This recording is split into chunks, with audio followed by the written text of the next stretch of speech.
beri nama pedang ini Naga Puspa. Selamatkan dia. Jangan sampai jatuh ke tangan pendekar berwatak jahat.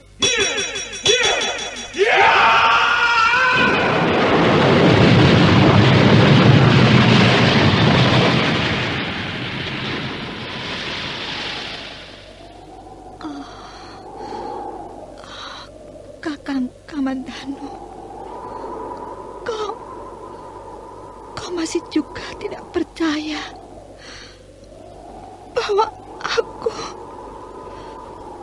aku mencintaimu. Meisin, maafkan aku, Meisin. Meisin. Meisin!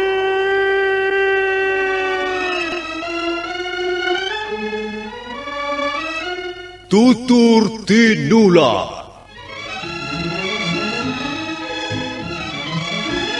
Sebuah sandiwara radio serial produksi Sanggar Cerita dan teater Sanggar Prativi. Sebuah kisah dengan latar belakang sejarah runtuhnya Singasari dan berdirinya Kerajaan Majapahit. Sandiwara ini didukung oleh pemain-pemain radio yang sudah ternama, Ferry Fadli, Ivone Rose, dan Eli Ermawati.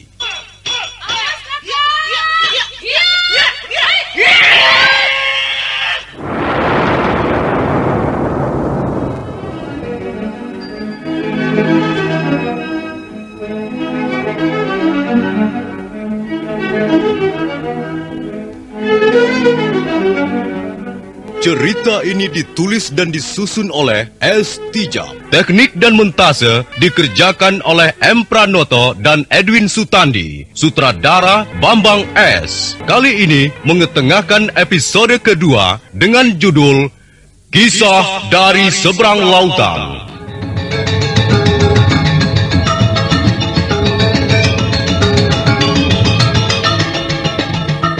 Dalam seri yang ke-51 ini didukung oleh para pemain Edi Dosa sebagai Lucy San, Eli Ermawati sebagai Meisin, Sono S sebagai Aki Gumbrek, Yuli Mulyana sebagai Kurantil, Freddy Kanser sebagai Madang Kungan, M. Reda sebagai Pakling, Ani Rusli sebagai Nyi Gelung, dan Nusri pembawa cerita. Selamat menikmati.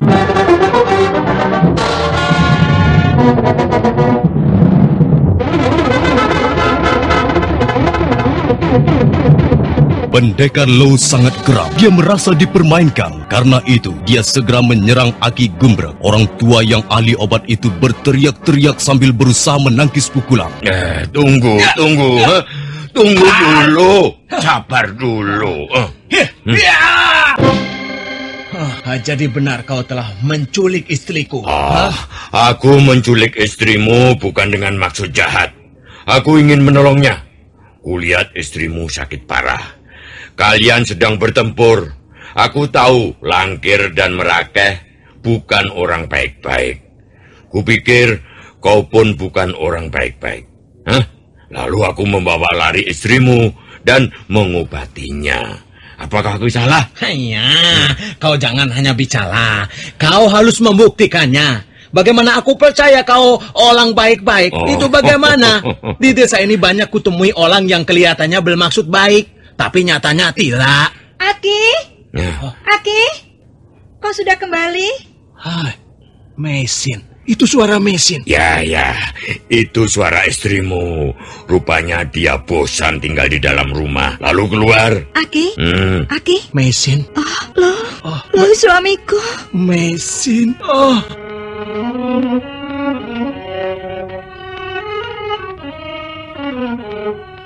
kukira kita sudah tidak bisa bertemu lagi loh. Istrimu itu wanita yang pantas dikasihi karena kesetiaannya. Dia selalu menanyakan kau. Aku bilang, sabar, sabar. Suamimu tidak akan hilang. Nah, bukankah perkataan orang tua ini sekarang terbukti benar? Kalian sudah bersatu kembali.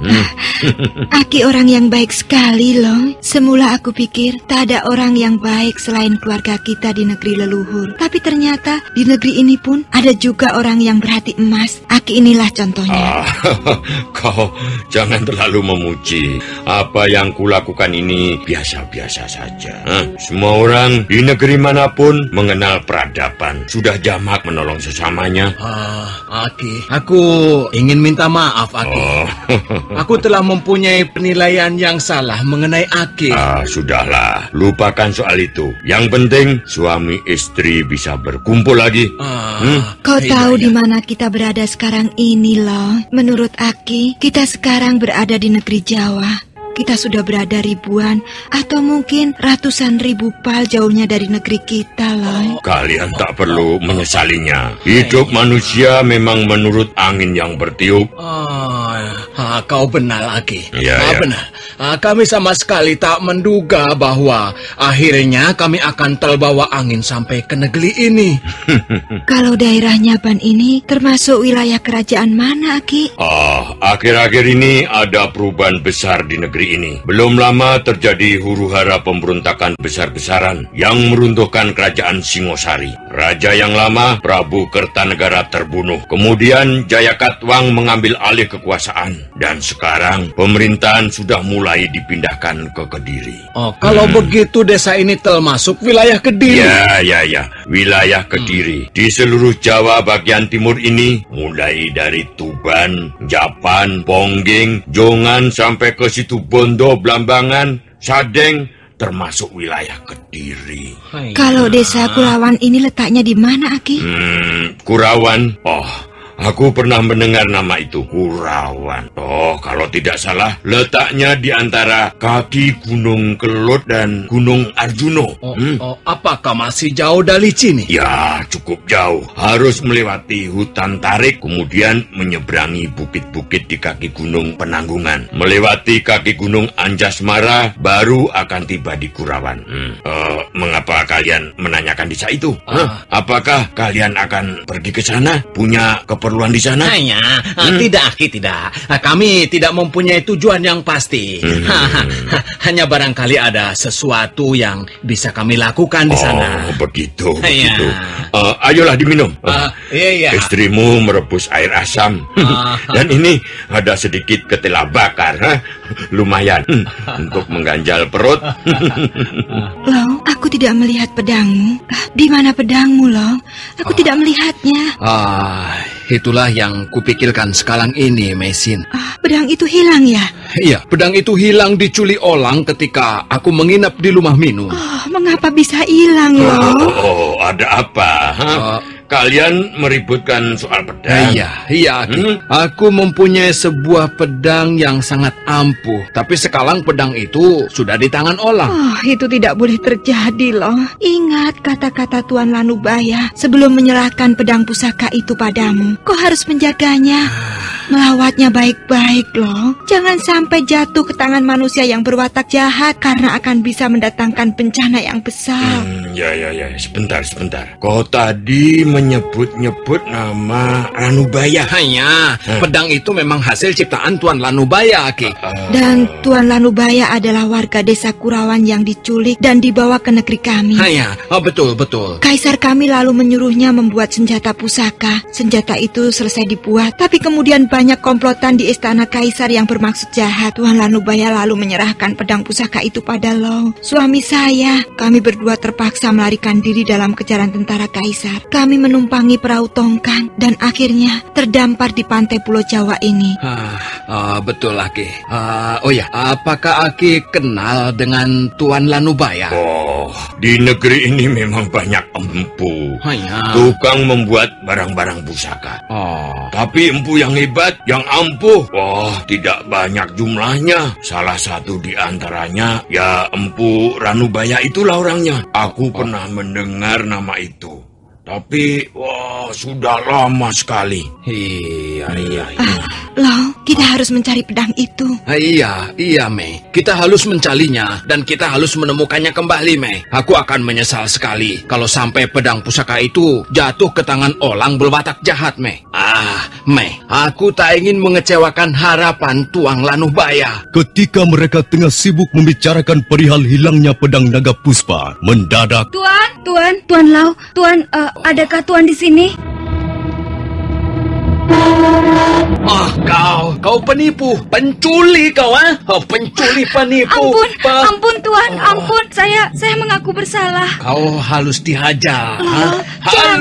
Jangan. Wanita inilah yang menipu aku, Mei. Dia menaburkan racun tidur lalu mencuri pedang itu. Benarkah demikian? Kau mencuri pedang itu? Iya, benar. Saya telah mencurinya. Nah, sekarang mana itu pedang? Ayo kembalikan, ayo cepat. Sabar, sabar. Ampun Tuan, pedang itu tidak ada lagi pada saya. Pedang itu telah diambil Madangkungan. Celaka. Ini semua gara-gara kau. Coba sebentar. Aku kenal dia. Dua-duanya aku kenal dengan baik. Kurantil. Iya, Aki. Kau katakan pedang itu diambil Madangkungan. Iya. Nah, sekarang kau harus mengambilnya kembali. Pedang itu milik Tuan Lo. Pedang itu telah dibawa ke Pongging, Aki. Madangkungan mau membalas dendam pada Kakang Pakeling dengan menggunakan pedang itu. Ya, kalau begitu bisa terjadi pertumpahan darah. Apa kau tahu di mana rumah Pakeling? Iya. Kau bisa menunjukkan jalannya? Bisa, Tuan. Bagus. Maaf, Aki. Kami harus mengambil kembali pedang itu. Barangkali kami tidak sempat kembali lagi ke desa ini, Aki. Sekalian kami minta pamit. Terima kasih atas segala kebaikan dan pertolongan Aki pada istri saya. Ya, silahkan. Kalian harus segera berangkat. Desa Pongging cukup jauh dari sini. Iya. Aki, saya pergi dulu. Iya. Sebenarnya saya sangat kerasan tinggal di sini. Ya. Tempatnya tenang dan damai. Tapi saya harus menemani suami saya mencari pedang itu, Aki. Ya. Pergilah. Hati-hatilah kalian di jalan.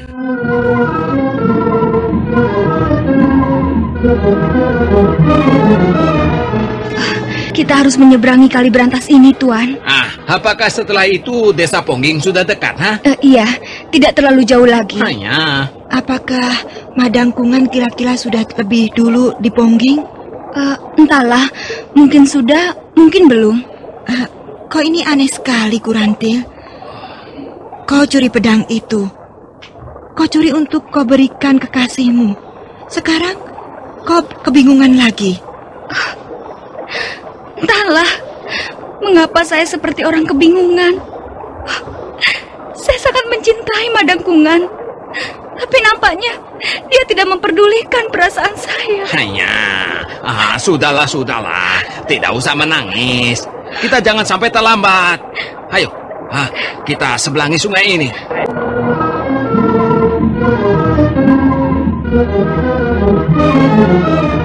Desa Pongging bersebelahan dengan desa Jongam. Musim kemarau yang panjang membuat desa di tepi kali berantas itu nampak lesu. Matahari bersinar dengan terik dan sekali waktu angin bertiup dengan kencang menerbangkan debu dan daun-daunan kering. Seorang lelaki berjambang lebat melangkahkan kakinya ke halaman rumah. Lelaki berwajah sangar itu tertegun di depan pintu. Matanya mendelik ke arah sehelai daun lontar yang tertancap anak panah di daun pintu. Pakeling, mari kita selesaikan utang piutang kita. Dendam lama harus dilunasi. Aku tantang kau adu ilmu kanuragan di Bukit Babar pada saat matahari tenggelam nanti. Madangkungan. Madangkungan. Apakah tulang belulangmu sudah sekeras baja dan kulitmu sekeras tembaga? Hingga kau berani menentang Pakeling? Akan kulayani tantanganmu. Siapa? Jangan keras-keras mengetok pintunya. Nanti rusak pintu rumahku. Siapa kau? Mengapa kau rusakkan pintu rumahku? Kau yang bernama Nyai Gelung. Ya benar, saya Nyai Gelung.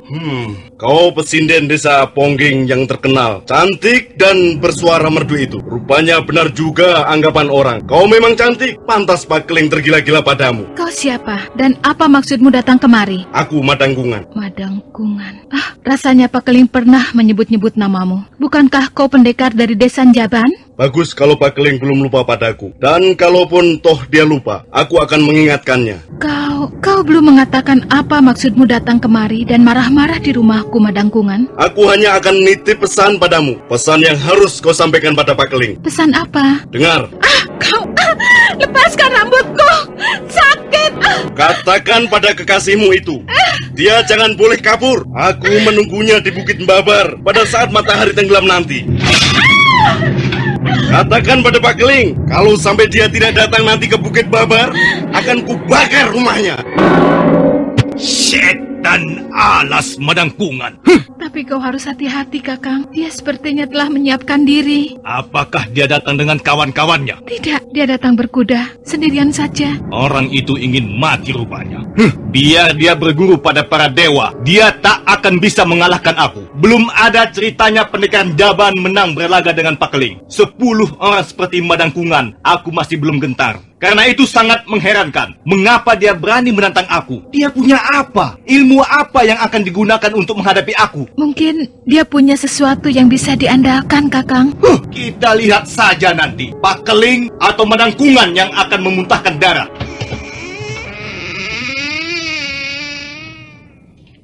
Oh, Kakang Pak Keling. Kurantil, mau apa kau datang kemari? Madangkungan, dia mencarimu. Biar saja. Dia mau mencari kematiannya sendiri. Jangan, Kakang. Jangan sampai itu terjadi. Kurantil, kau tinggal memilih. Madangkungan, kekasihmu itu, atau Pak Keling, saudara tuamu? Tidak. Lebih baik kau jangan melayaninya. Lebih baik hindarilah pertarungan ini. Mengapa? Mengapa? Aku tidak ingin melihat pertumpahan darah. Lebih baik kita mengalah. Kita memang bersalah. Lebih baik kau pergi bersembunyi, Kakang. Apa? Bersembunyi? Bersembunyi dan semua orang akan mengolok-olok aku. Kurantil, kau jangan ikut campur urusan ini. Memang sayang sekali karena aku harus membunuh laki-laki yang kau sukai.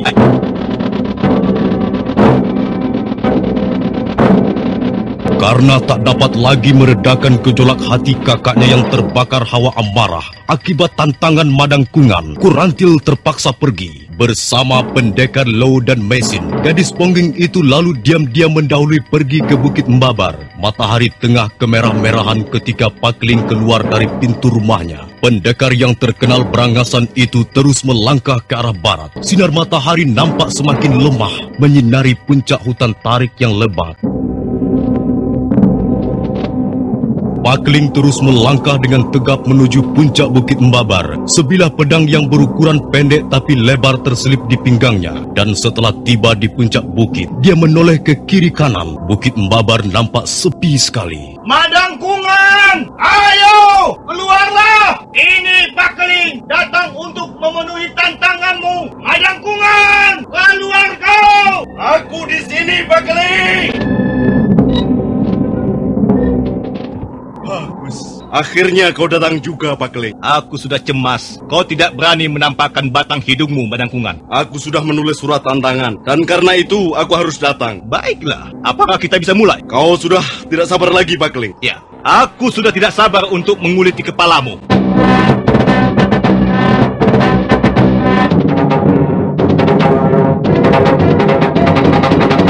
Dua laki-laki yang hampir sama tinggi dan potongan tubuhnya itu berdiri tegak berhadapan. Keduanya sudah mulai memasang kuda-kudanya. Tampak di sekeliling mereka sunyi dan lengang. Hanya suara angin merintih pelan, menggoyang-goyangkan rumputan kering di atas Bukit Mbabar yang gersang.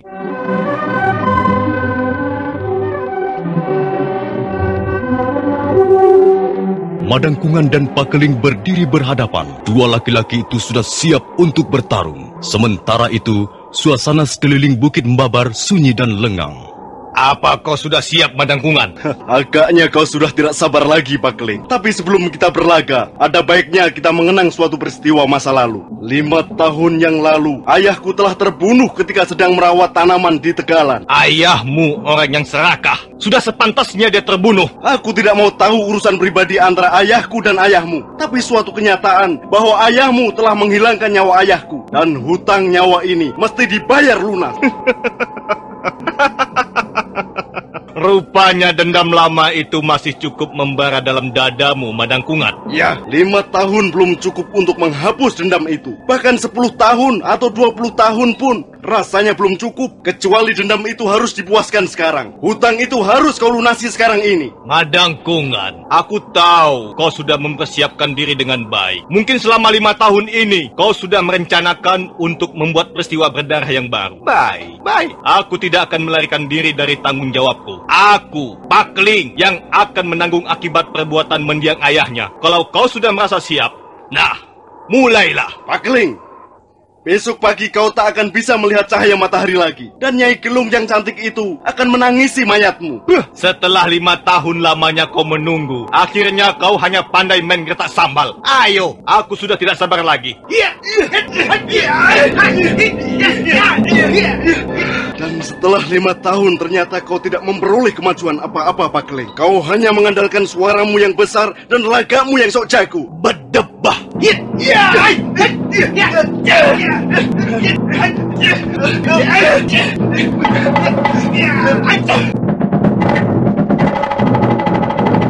Pak Keling terus merangsek. Pukulan dan tendangan silih berganti dilancarkan untuk merobohkan lawannya. Tapi Madangkungan terus saja tidak mau tinggal diam. Sambil berkelit menghindar, dia pun balas memukul ataupun mengirimkan tendangan. Sementara itu, dari balik gundukan tanah yang terlindung daun-daun semak, beberapa pasang mata nampak memperhatikan jalannya pertarungan tersebut. Oh, aku harus melarikan mereka. Jangan. Berbahaya kalau kau ikut campur. Owe bisa menjadi kobangan. Tapi aku tak bisa tinggal diam, Tuan Lo. Pak Keling adalah kakakku dan Madangkungan adalah... Mengapa mereka harus berkelahi? Madangkungan ingin membalas dendam kematian ayahnya. Tapi peristiwa itu sudah cukup lama. Mengapa orang tak bisa menghapus dendam dalam hatinya? Mengapa harus selalu membalas? Kapan hal itu bisa berakhir kalau tak ada yang mau mengalah? Madangkungan dan kakakmu mempunyai kemiripan watak. Iya, benar. Dua-duanya berwatak kasar dan berangasan.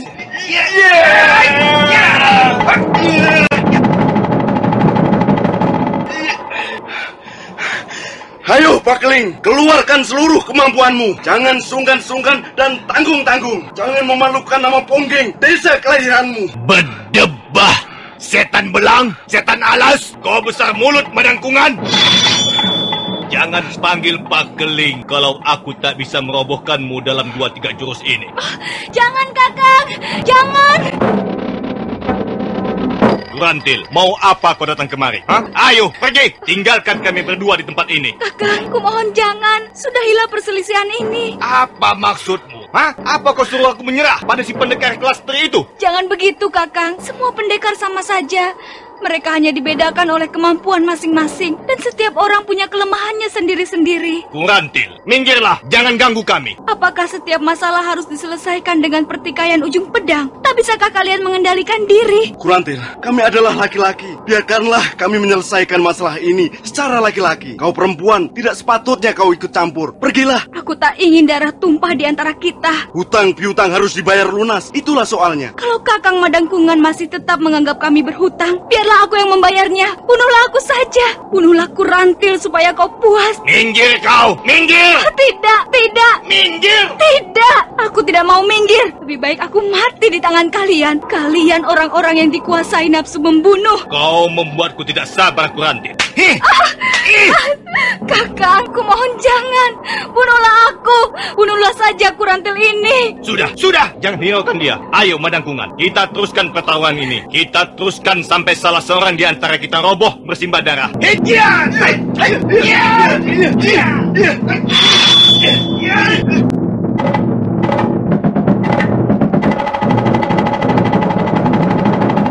Dengan pedang pendeknya yang lebar dan tebal seperti pisau pemotong tulang, Pakling terus memburu Madang Kungan. Pakling memang sangat ahli memainkan senjata itu dengan jurus-jurus pedang pendek warisan ayahnya. Untuk sesaat lamanya, Madang Kungan hanya mampu bertahan dengan berkelit, menepis atau menghindari sambaran pedang. Tapi pendekar Desan Jaban itu lalu berpikir bahwa akan berbahaya bagi keselamatan nyawanya kalau dia harus terus bertempur dengan cara seperti itu. Pada saat melompat ke samping, dia sedikit kurang cepat berkelit. Sebuah sambaran pedang yang tidak begitu keras menggores lengan kirinya. Ayo Madang Kungan, jangan bertempur seperti orang jompo yang setiap 2 gebrakan lalu berhenti untuk mengambil napas. Ayo, kita lanjutkan dalam jurus-jurus yang lebih panjang dan menentukan. Baik Pakling, kau telah berhasil melukai lengan kiriku. Dan sebentar lagi aku akan memotong lengan kananmu, kemudian lehermu. Apakah keinginanmu itu tidak terlalu muluk-muluk, Pakling? Kupikir tidak. Baiklah, karena kau sudah mencabut pedangmu, maka sekarang aku pun akan menggunakan pedangku.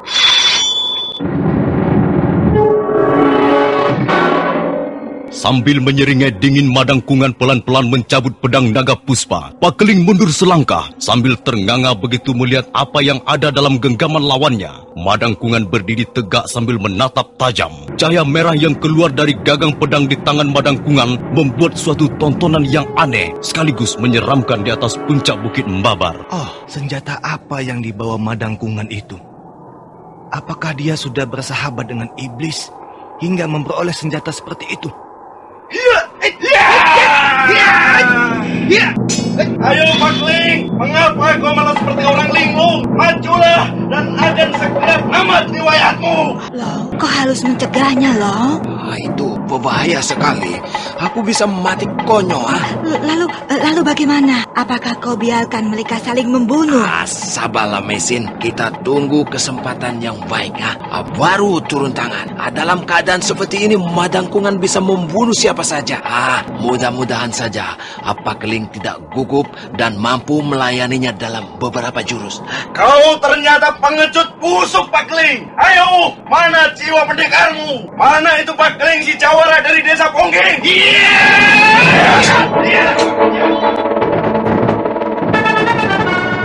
Rupanya Pakling sudah nekat. Dia tak tahan mendengar hinaan Madang Kungan yang terlalu kasar. Karena itu dia terus menyerbu dengan gencar. Setiap benturan pedang, tangannya serasa tersengat ke tonggeng. Tapi dia tidak ambil peduli. Dan dia terus menyerang dengan membabi buta. Sementara itu, Madang Kungan nampak mulai terpengaruh daya pedang yang semakin lama semakin kuat. Tubuhnya menggigil dan matanya menjadi liar dan ganas. Tiba-tiba dia melompat mundur selangkah.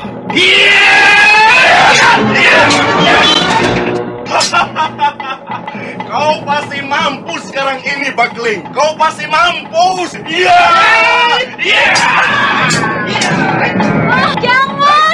Jangan Kakang. Gila, senjata apa yang dipakai Madang Kungan itu? Pedangku sampai patah menjadi 2 bagian.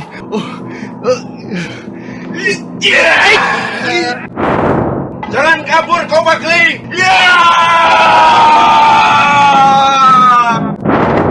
Madang Kungan terus memburu Pakling dengan sambaran-sambaran pedangnya yang menebarkan hawa maut. Tapi mendadak dia berhenti mengejar. Dia berdiri tegak dengan tangan mengacung ke atas langit. Tubuhnya menggigil dan wajahnya menjadi berkerut dengan hebat. Tubuhku seperti terhisap oleh kekuatan gaib. Aku lemas sekali. Dadaku sesak. Dadaku seperti mau meledak.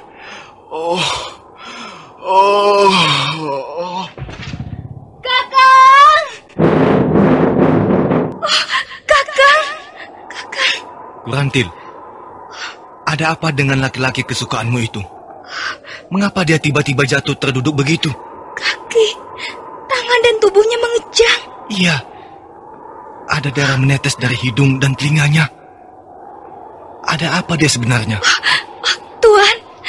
Tuan Lau bisa menolong dia. Saya takut dia mengalami nasib seperti Langkir. Siapa mereka ini, Kurantil? Dia adalah Tuan Lau dan Mesin istrinya. Pedang ini adalah milik Tuan Lau. Aku telah mencurinya dan memberikannya pada Madang Kungan. Aku menyesal sekali. Aku tidak menyangka akan seperti ini kejadiannya. Hanya, dia masih beruntung. Lukanya tidak sepalah Langke yang membawa kematiannya. Kalau dia nekat bertumpu sampai 5 atau 6 juyus lagi, dia baru akan mengalami nasib seperti Langke. Apakah dia masih bisa sembuh, Tuan? Bisa. Coba kau minggir, minggir. Aku akan menotok punggungnya untuk mengendolkan jari-jarinya. Iya, aneh sekali. Jari-jarinya mencengkram gagang pedang seperti tak mau dilepaskan lagi. Pendekar Lau melangkah ke belakang Madangkungan yang masih terduduk dengan mata menatap tajam ke arah yang jauh dan tidak pasti.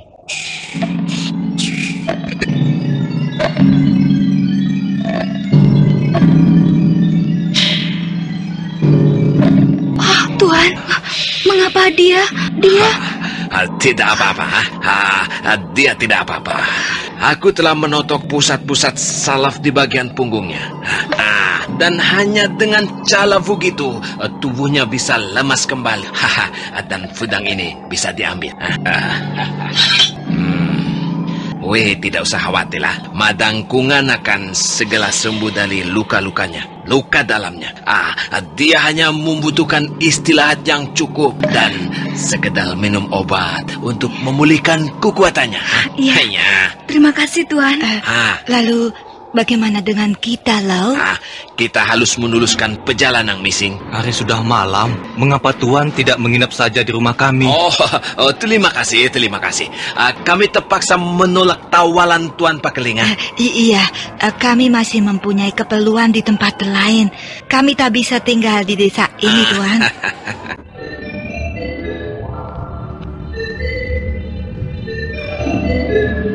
Maka setelah dirasa cukup, pendekar Lau dan istrinya segera melangkah menuruni Bukit Mbabar. Bayangan mereka segera lenyap di balik gundukan-gundukan batu yang di sela-selanya banyak ditumbuhi semak-semak belukar. Siapa 2 orang itu tadi sebenarnya, Kurantil? Aku tidak tahu pasti siapa mereka. Sepertinya mereka orang asing. Yang aku tahu, pasti mereka tidak seperti kalian. Mereka orang baik-baik, tidak berangasan dan suka kekerasan seperti kalian. Aku pun sebenarnya tidak menghendaki kekerasan. Dia, Madangkungan yang memaksa aku. Kalian sama saja. Laki-laki di desa ini pekerjaannya hanya menantang orang berkelahi. Mereka berlatih ilmu-ilmu, mengasah pedang atau pisau yang hanya untuk menunjukkan dirinya paling kuat, paling jago. Apakah kebiasaan buruk ini tak bisa dirubah sedikit demi sedikit? Sudahlah, Kurantil. Aku sendiri menghendaki persoalan kita dengan Madangkungan selesai sampai di sini. Semua ini memang kesalahan orang tua kita. Mereka ribut dan saling membunuh. Dan sekarang anak keturunannya menjadi korban. Padahal kita tidak tahu persis apa persoalan mereka dulu. Sungguh berat menjadi generasi penerus kalau para pendahulunya kurang bijak dalam menentukan sikap. Mengapa dia belum juga sadar? Tubuhnya masih panas. Aku hampir tidak percaya ada senjata yang bisa membuat malapetaka bagi pemakainya. Senjata itu sudah meminta korban nyawa manusia. Langkir, tubuhnya hangus terbakar. Dan semua ini karena salahku juga. Dia sadar. Kakang Madangkungan, bagaimana keadaanmu sekarang? Di mana aku sekarang? Kau di desa Pongging, Kakang. Di rumah kakakku, Pakeling. Pakeling? Iya. Pakeling? Kau harus mati di tanganku. Kakang, jangan. Jangan.